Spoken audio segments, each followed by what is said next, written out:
თეთრი ხალათების ცერემონია თბილისის სახელმწიფო სამედიცინო უნივერსიტეტში დიპლომირებული მედიკოსის ამერიკული პროგრამის პირველ კურსელებს სასწავლებლის რექტორი და საპატიო სტუმრები მიესალმნენ. ცერემონიას ამერიკის საელჩოს წარმომადგენლებიც დაესწრნენ. წელს უნივერსიტეტში ამერიკული პროგრამის უკვე მესამე აკადემი იღეს სულ 50 ახალგაზრდა. პროექტი თბილისის სამედიცინო უნივერსიტეტის ბაზაზე ემურის უნივერსიტეტის ხელშეწყობით ფუნქციონირებს. ეს არის პროგრამა, რომელიც დაფუძნებული არის დასავლური სამედიცინო განათლების სტილზე და სწავლა არის ინგლისურენოვანი.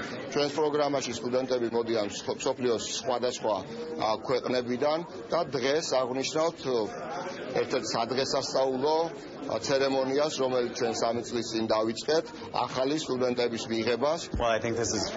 ამაყები ვართ ამ პროგრამით. ეს საქართველოსა და ამერიკას შორის პარტნიორობის კიდევ ერთი მაგალითია. ემურის უნივერსიტეტისა და თბილისის სამედიცინო უნივერსიტეტის ერთობლივი პროგრამა სტუდენტებს საშუალებას აძლევს მაღალი ხარისხის საერთაშორისო განათლება თბილისში მიიღონ და საუკეთესო პრაქტიკას ეზიარონ.